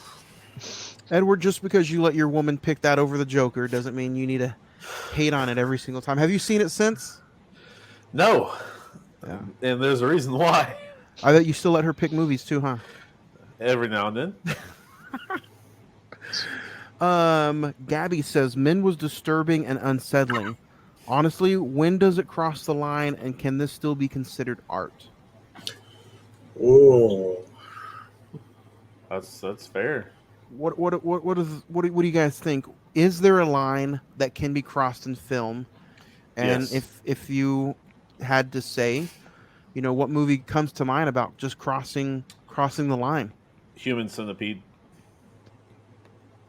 Crossing the line. Crossing the line. How does that movie cross the line for you? because it's wild. Yeah. Wow. Have you ever seen it? Yeah. You've seen all three? Yeah. Dude, yeah, no. I mean, I can see that, but I really do think it depends on the viewer. And Like that's true. you could even say, oh yeah, Anticross can cross the line. Yeah. But you know what? At the end of the day, you can say, you know what? Flying monkeys, witchcraft and wizardry from the Wizard of Oz can cross the line. You smile, but I No. argue. Can this be considered art still? Fuck yeah, it can still be considered art. A sandwich with just bologna and cheese can be considered art. If a movie is not your cup of tea after one watch, guess what? Your opinion doesn't really fucking matter. It's still art. Go out and watch Power Rangers Turbo or some shit. Okay. I mean, I don't know.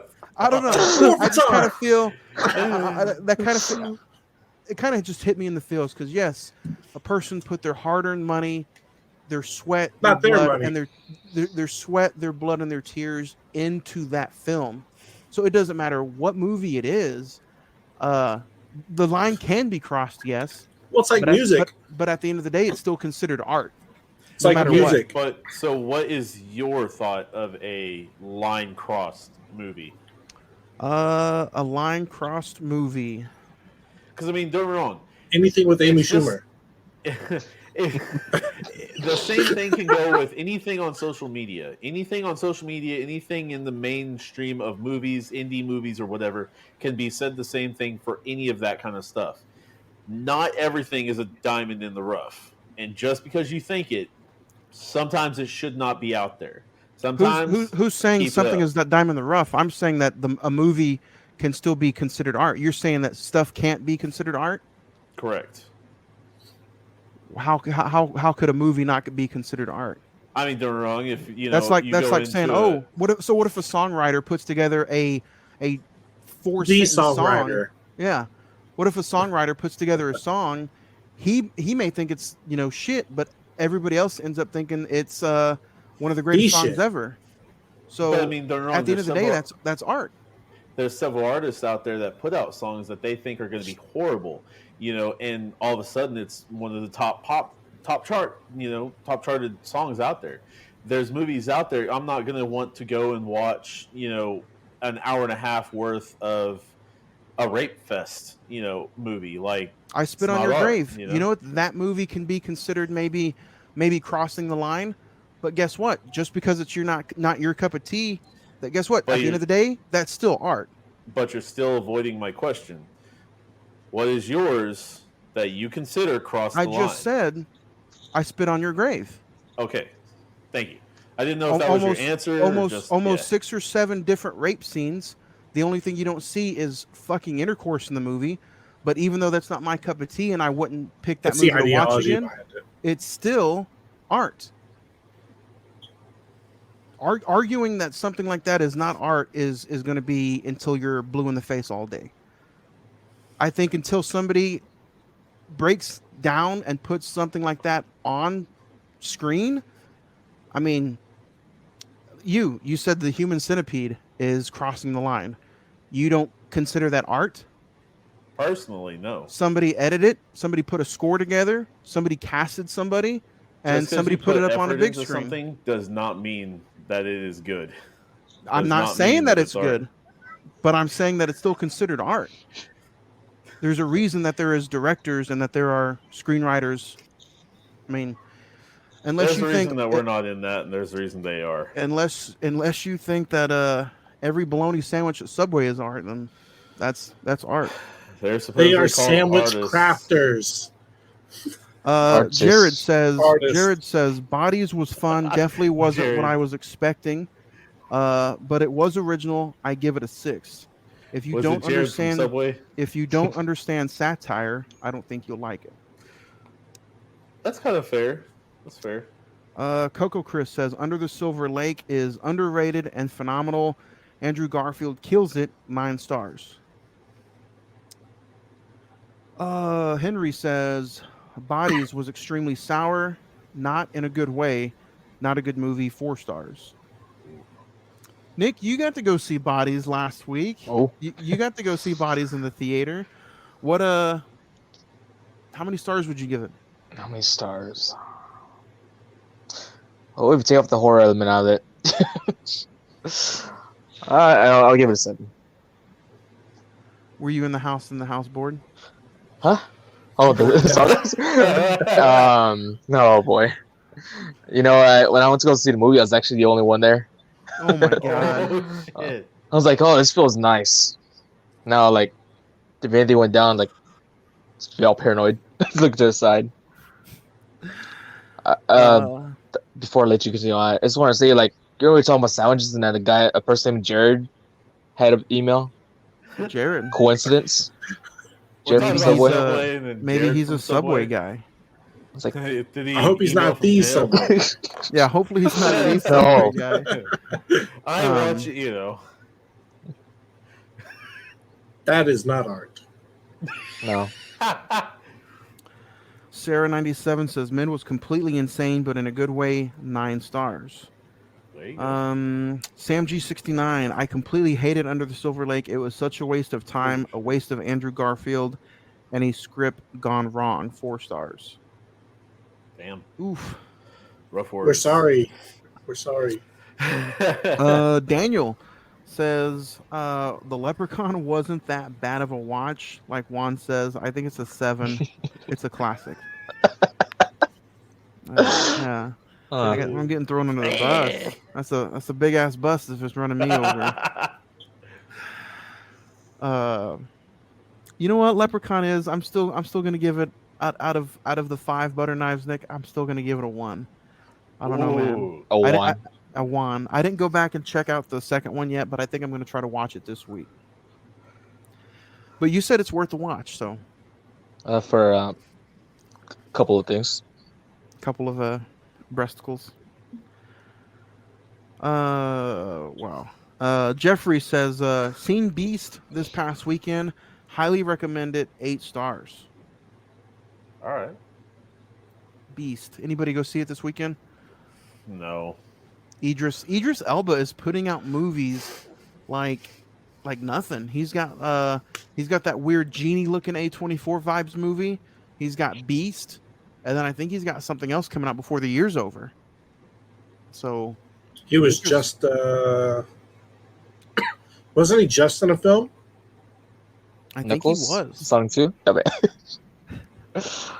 Yeah, I think he was. And he also had a little didn't he have a little cameo in Thor? Thor? Yeah. Yep. Yeah, dude just I mean, it's just like, I need some money. yeah. Give me some money. Well, he was in that commercial. Speaking of the 3000 Wishes movie, does anybody look interested in going and seeing that? Where he plays the I big was ass saying, genie? haven't seen it. Yeah. Kind of. It's Idris Elba. you got to see something. I think he's good in every movie he does. Unless the movie crosses the line, then you may not want to go see it. It's not art. At what point? No, I'm just kidding. I'm not going to go there. Barry wants to say, this is funny. We'll end it with this one. Barry wants to say, Bodies was okay. I enjoyed the end, but I enjoyed Craig and Ed's argument more than I did the entire movie. The movie gets a 6, but the conversation gets a 9. What was the There argument? you go. The Honestly, the bronze panties, where Ed was trying to justify that it doesn't. Yeah. Go ahead, tell him who won the argument. Shit. Dude, the broad panties don't mean nothing to the movie. Fucking, huh?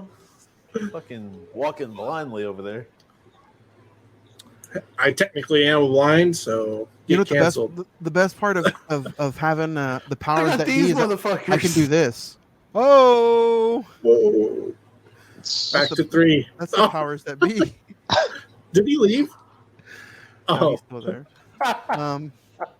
But no, yeah, you guys continue. That's what's the most fun about this podcast is when we all have a movie Stupid that take. a movie that we don't agree on, and we get to just go at it for a few hours. You know, it's we always need to fun. have a let's get ready to rumble sound on this. Yeah. Oh no, we can't because then we gotta start paying royalties. Yeah, To we Bruce paid Buffer. Yeah, No. Michael no. Buffer. Or, oh shit. Okay. that Buffer family is. Getting ready to I mean, I rumble. could We probably try to do something along. You can do the Triple H one and cut it off right before he says "suck it," because he's like, So- "Let's get ready to." Yeah. So, But yeah, if you guys have a movie you guys want to hear us complain about, bitch about, hit us up. You know, we We'll gotta be here next week. we will. Lion We King have, Part 2. I like this one.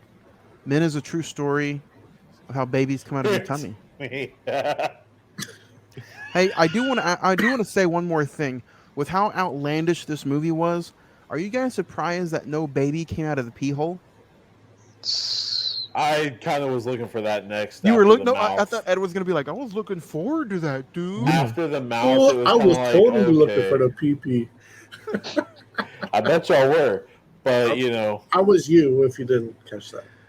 I didn't catch that. I didn't say that. Dude, But I you really know, wanted to was just see like, it okay. come out of there for that matter. There, is that Ed? You like the Hero-gasm episode, didn't you? I don't know what you're talking about. Oh God. Speaking of gasms, guys, we are in our last sad face A24 episode coming up next Monday, August 29th.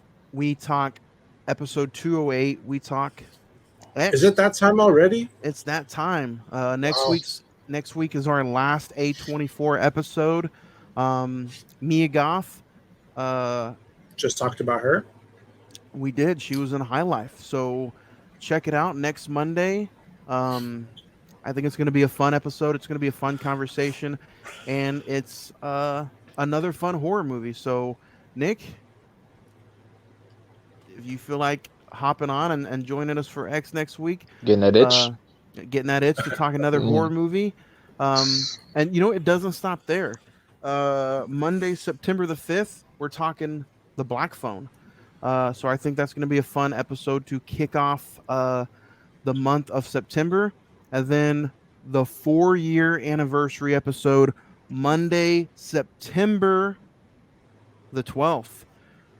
We dig back into Denzel Washington and we're talking Philadelphia for our 4-year anniversary episode.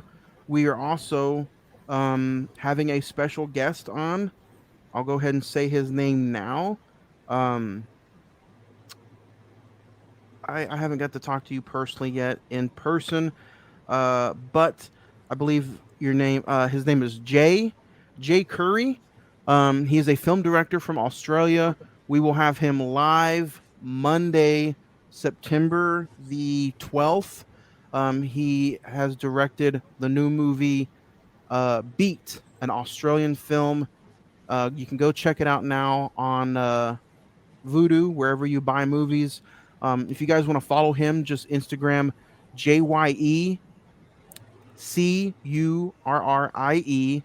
or you can go to greenfrogproductions.com, and we're going to talk to him Monday, September 12th, as he joins us for the Philadelphia episode.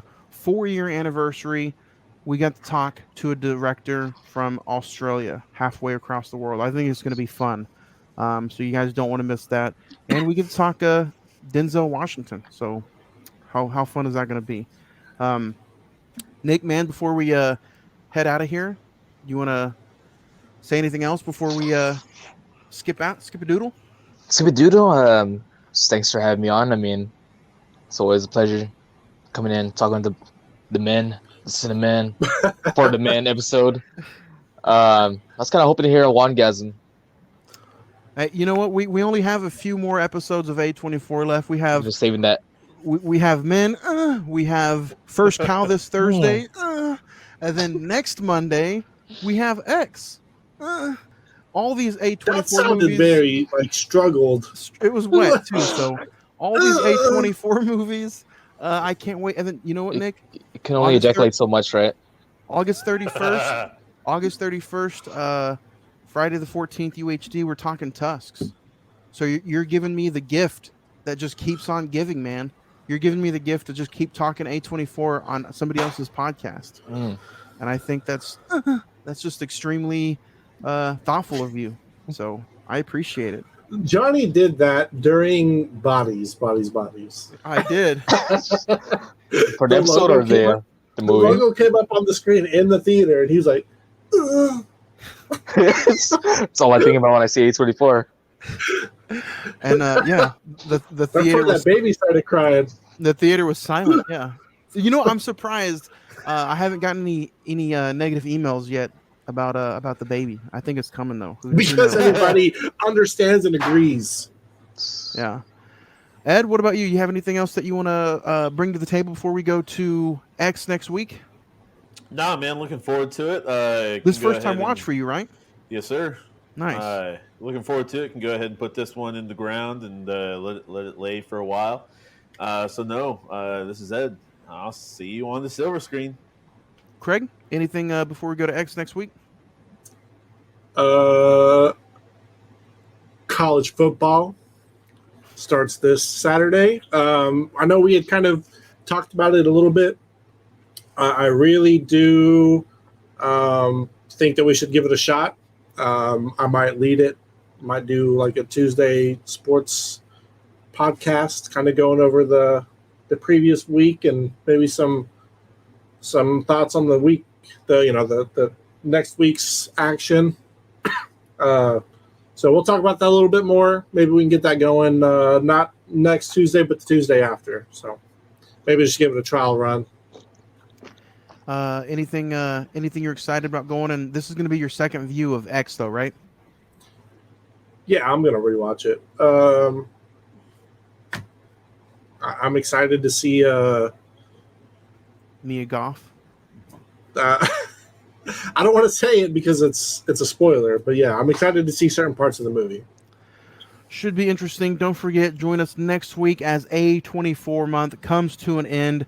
Next week, we talk X, episode 208, next Monday, August 29th, right here on the Cine-Men Movie Podcast.